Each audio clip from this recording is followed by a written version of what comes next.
What do you do when the ground below you falls away? When you think it's the end of the world, end of your company? What do you need? Well, my friend Steve French, founder and president of Informatics, is here to join us to discuss what we can do in these situations, because we both had similar experiences recently in 2024. And before we get him to say something, he works with growing entrepreneurs to double their business in 3 years or less to reach new levels of productivity and profitability with the InvestStructure formula. I apologize, Steve, for messing that one up, but welcome. Thank you. Great to be here. Do you want to just give a better plug of your company and what you do briefly before we get going on this? And then I think that would be a nice intro into the conversation, I believe. Yeah, sure. Happy to. So our quick elevator pitch, we help our clients double their business in 3 years or less and make them profitable from day one. So for us, it's all about, we're students of success, and Informatics has been around for 20 years this spring. And so for us, the four key pillars of success. So for us, the four key pillars of success are people, process, technology, and profitability, in that order. So you've got the right people completing the right processes at the right time, supported by great technology, and we should actually make some money at the same time. Yeah, so if people just saw me doing a bunch of hand signals, now that we're worried about YouTube, I accidentally hit something on my recorder, which will not be in the audio, maybe on the YouTube, but anyways, we're going to keep going, because honestly, shit happens in real life, and it's all about how you move forward. Absolutely. So, let's go. Actually, that's a great intro. It is. Why are we moving forward? How about we share a little bit of our past experience here that kind of gets us into the topic of courage in adversity? Yeah. So we were both crying on each other's shoulders when we saw each other a couple of months ago. Yep. And I went through a scenario where basically we were in the process of 10xing our company. So if I rewind back to what the company looked like last year in 2023, we would typically onboard one new client a quarter. By last summer, we were onboarding one new client a month. By December, we were onboarding one new client a week, and our goal for 2024 was to onboard one new client a day.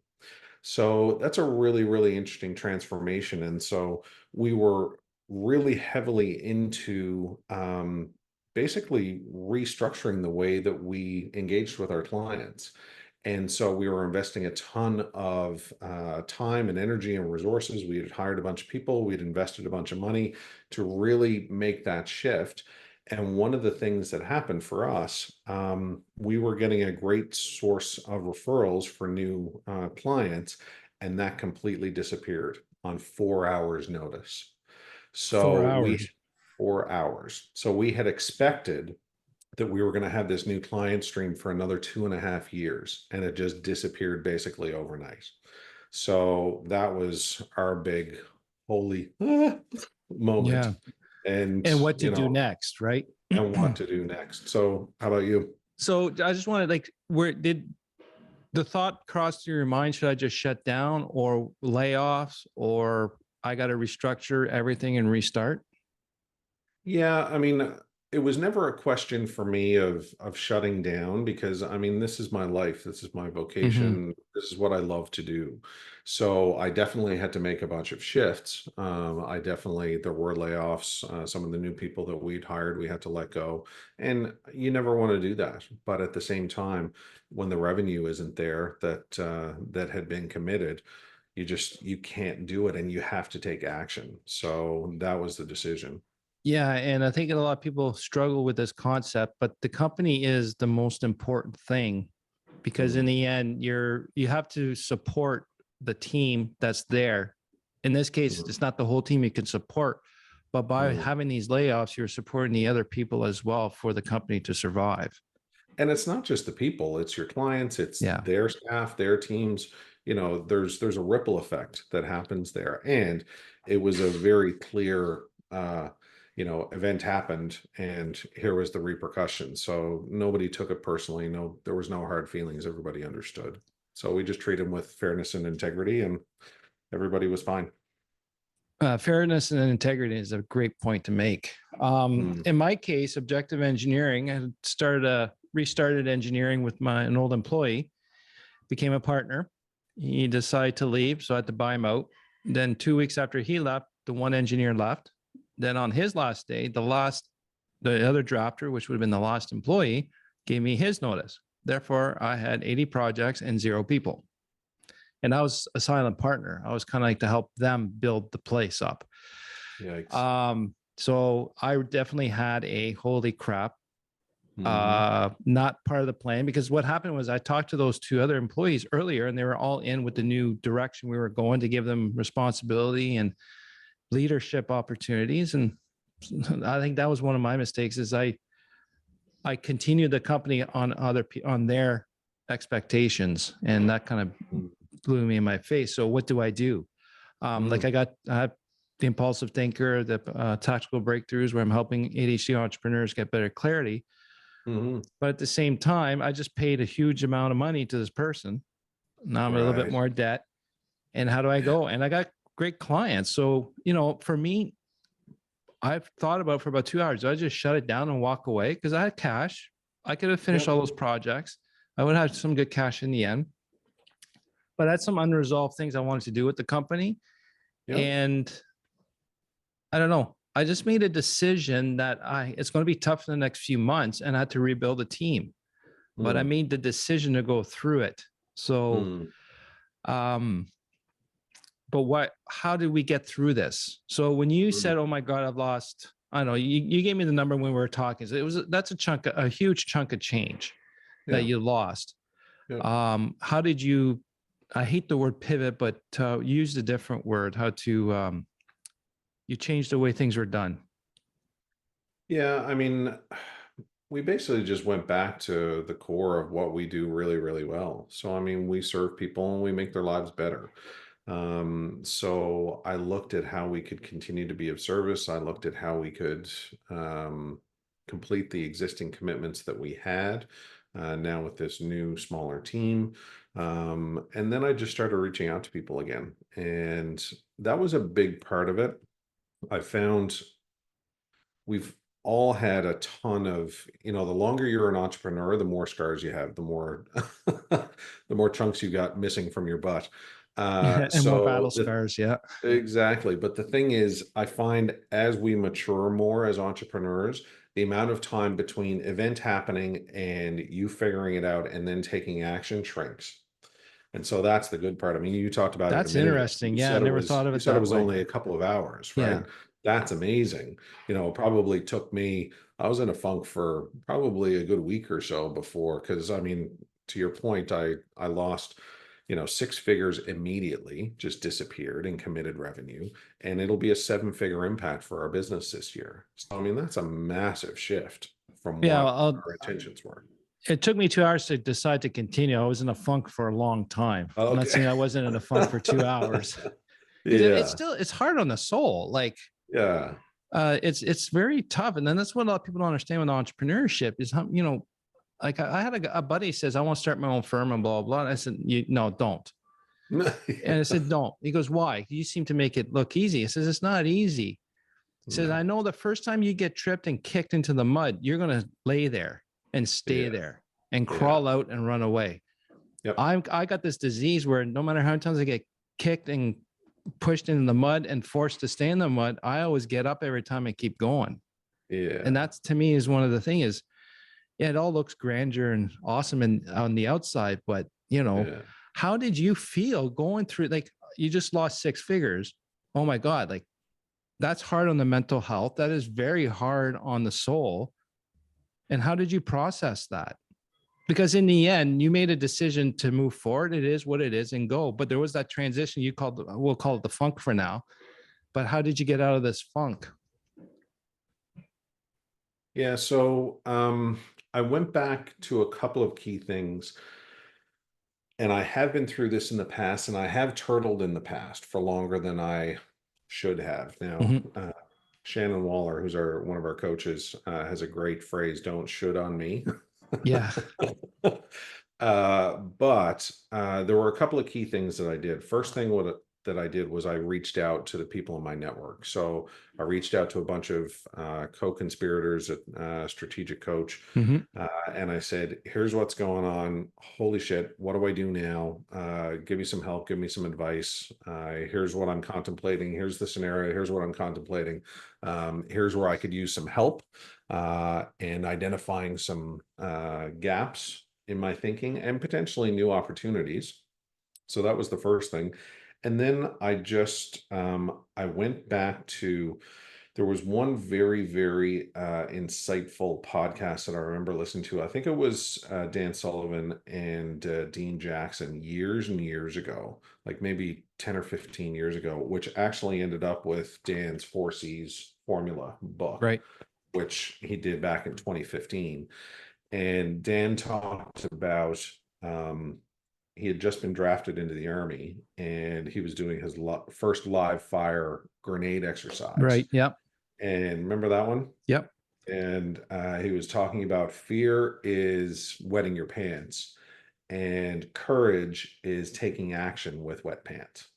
Right. Right. I call it, So it's like, yeah, fear is shit in your pants, and then courage is what you do with shit in your pants. exactly, exactly.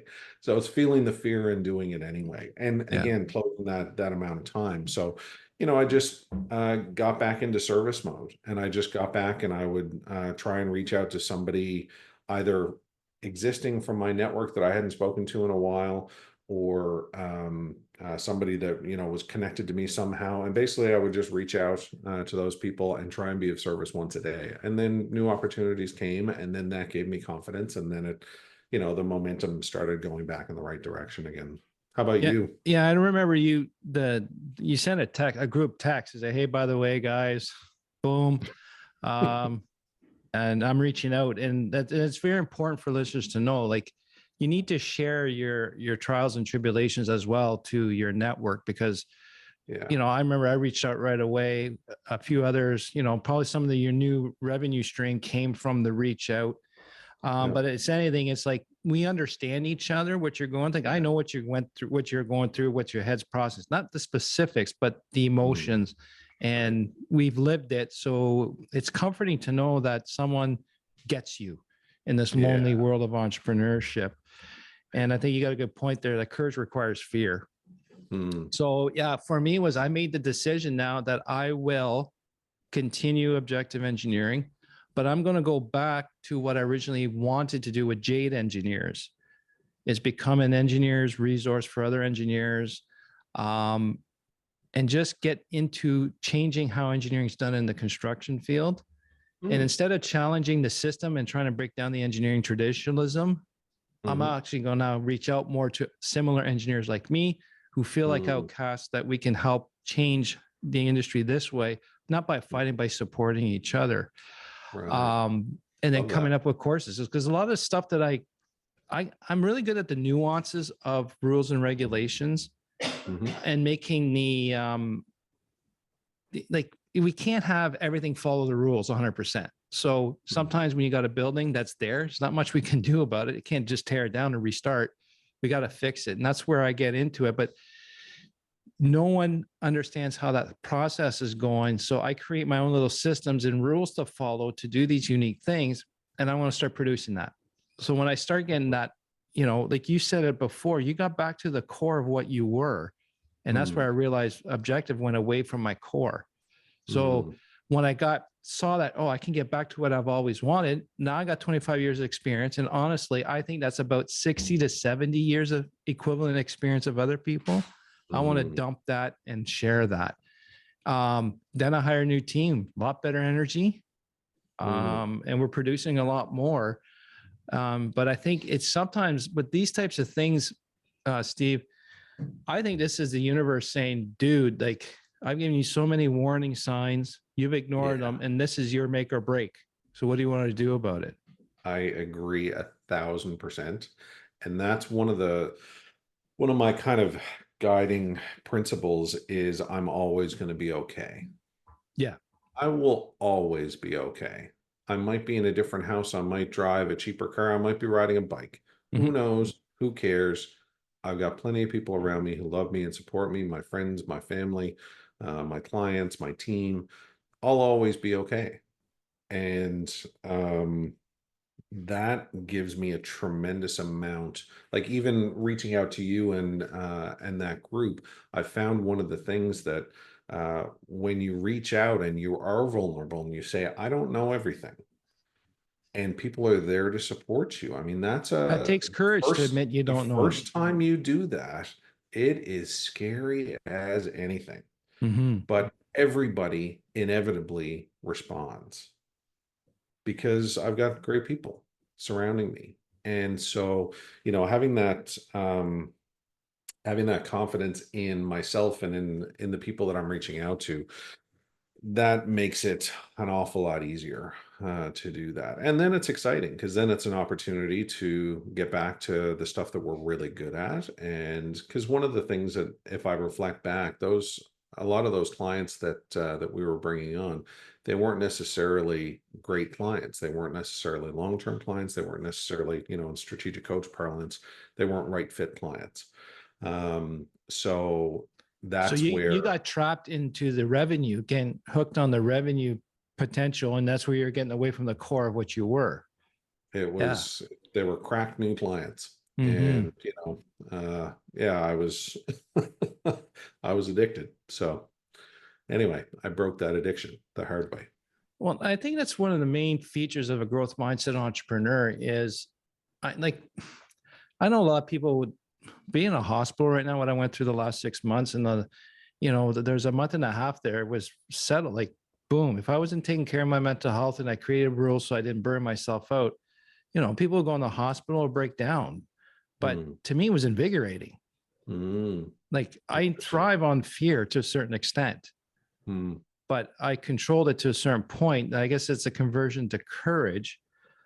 But like, to go back, you held up the book from Dan Sullivan, the 4 C's formula. So mm, basically his concept is you start with a commitment, then you mhm, have the courage to mhm, build a new capability, which mhm, then you gain confidence.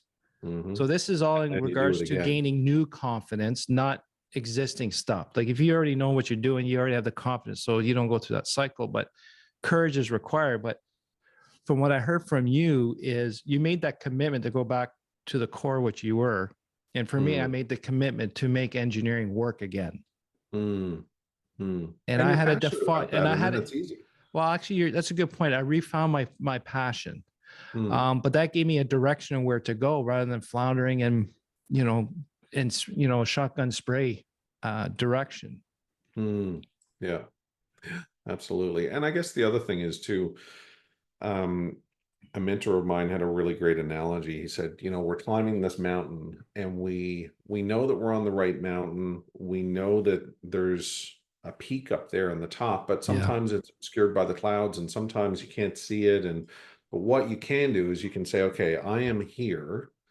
And you can look up the mountain and say, okay, there are 2 or 3 footholds or 2 or 3 ledges or 2 or 3 next steps that you can choose from. And so you make a choice and you start. And that's the most important part.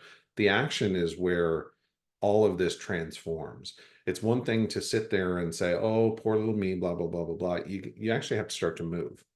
So you take those first steps and you get to that first ledge and you get there and you dust yourself off. Most importantly, you look down and you go, hey, I used to be down there. Now I'm here. But then you turn around and you look back up the mountain. And now there are 3 new opportunities and 3 new ledges and 3 new footholds that you didn't see from the bottom because you couldn't see from the bottom. But now you can. And then you just do that again and again and again. And eventually you reach that peak and eventually you reach those goals. But you got to take, what's that old adage? You got to take the first step in faith and the rest of the ladder will reveal itself. Oh, that too. Or how do you start a thousand step journey with the First first step. step? And I think that's a Absolutely. very great thing to look at is, yeah, a lot of times in the past, I had to figure out the whole plan. I had to see the Mm, end goal. And mm, that's where I floundered and procrastinated, delayed. But this time it was, I knew where I wanted to go, mm. but I knew that was the right direction, but not exactly which road it was. But I just start one day. Right. And right Yeah. now with some other things, I'm riding a wave right now. I just Mm, know it's going into a direction that's correct. but I don't know Yeah. exactly where. So now I'm just going to surrender myself to following the wave because I just know it's in the right, it's bringing me to the right place. It might be Yeah. left or right later, but I got to keep moving. And you're right. If we got to stay in motion to make things happen and to build the courage and not let fear. So can fear prevent courage then? Of If I got course. so much fear and I can't move, to me, Yeah. it's coming around that courage requires movement and fear is not. Correct. Yeah. And fear is, you know, fear is taking your present and looking backward. Oh, Courage is all about what's next, right? So Dan always has that really nice filter of past, present, and future. And I think in the 4 C's, I think they talk about that, or maybe in the 4 C's freedom cycle. But it's really about creating a bigger future. And the other thing is to, I just want to highlight, you talked about something when you said the universe is reaching out to you and the universe is saying, this is not for you. This is not, I put this barrier there for, this barrier is there because of there was something on the other side that wasn't right. And you just have to trust it and say, okay. And sometimes it's there and you need to break through it. But in this particular case, I think for both of us, it was like, okay, we need to do this differently. We need to come up with a new way to do this. But, the old law of attraction, the right people, the right things, the right tools, the right resources will appear, but you've got to take the action. Otherwise they won't. Otherwise you're just going to be sitting here crying in your beer and getting fatter and and becoming a victim mindset instead of a growth mindset. Right. Yeah, absolutely. Absolutely. And it's the old, did this happen to me or for me? Yeah. And that's a very powerful one, to say, yeah, it happened for me and now I can do different things. And now this frees me up to do something new and interesting and different. Great. Let's go do it. Yeah. And I always look for the why. Why is this happening? What is my Yeah. learning from this? I don't necessarily believe it happened. It's predetermined. It's just, it happened for a reason. What is my learning from it? So I can do a better future. Right. Yeah. Yeah. Cool. Yeah. Well, to me, based on this conversation, I think courage requires a decision and it is a difficult one, but you need to keep moving. And courage doesn't make things easy. It just creates a lot more capabilities. I agree. 100%. And like you said, this whole reset or restart, I started to call is getting back to the core of what we were and what we wanted to do. Right. And then, like you said, courage requires fear. Fear is past, looking back, and the courage is about the future movement and taking action. And I think that's the big thing. Fear doesn't, you don't take action. Courage takes action. And then the key thing for stuff when shit hits the fan, listeners, I know for a lot of us, it's very hard to do, or like Steve would say, it's very hard to do. Sorry, I had to throw a Newfoundlander accent in there. Oh yeah, no problem, me. No problem, bye. Yes, bye. Reach out to your network. Yeah. Your mess up, your screw up has been done by someone else. And then they would be happy to say, I went through the same thing. I understand. That's huge. And by the way, this is how I got out of it. You don't have to figure it out, or you got people to lean on, right? Someone else to cry in your beer with you. Yeah. We're not unique little snowflakes. And once I made that step over to start relying on my network in that regards, more opportunities open up, right? The right people come around you. If people don't care to help you in these situations, they're not the right people around you. So that's right. Cool. Steve, wow. Where can people find you? You can find me at informatics.ca. That's INFOMATIX.ca, or Steve at informatics.ca. You can just reach out to me via email. Guys, we'll have that in the show notes and also his LinkedIn profile. What was your takeaway on this one for the listeners? The biggest thing, you sent some lovely prep notes in advance of this, so I took a little bit of time to think about it, but you already summarized it really well. But the biggest thing is action. You need to get moving. And the faster you can do that, the faster the new opportunities are going to come. And you're not always going to be right. And that's okay. You might make some more mistakes along the way. That's fine. But if you're sitting there trying to figure out the whole picture, you're never going to get started. And Nice. that's the most important thing. You just got to move. And for you, the listener, I need you to think about, well, I should ask to think about, but I need you to think about this. I'm going to send you a direct order here because you need to think about this. Does courage create new capabilities? And you need to get your head wrapped around this. And I hope your answer is that yes, it does. And if it's a yes, figure out how you did it in the past and you're going to see a pattern. And you've probably, all your great successes had to do with a lot of times you required courage and adversity. So cool. Thanks, Steve, for your time today. My pleasure. Thanks, Andre. Great to see you. Same here, my friend. And to you, the listeners, thanks again for learning with me. We'll talk to you soon.